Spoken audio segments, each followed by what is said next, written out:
So, kain muna kami ni pare dito sa baysana ng anak ni pareng Edwin. Yan, ito. Dahil bintahan kami yan. So, yan po, nakakita yan dito.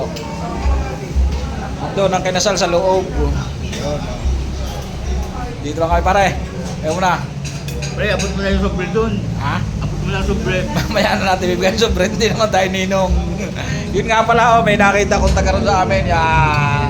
So, nandito yan, Ano, may deliver pa sa aming ice tea. Baka may available yan na dalaga.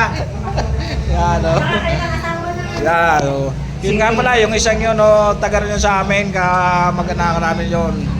Yan. Nga pala, shoutout nga pala dun sa bagong kasal yun, nasa loob sa anak ni parang Edwin. Pare, shoutout sa'yo. Pare, kami muna. Congrats dun sa bagong kasal. So, kain muna kami. Bye.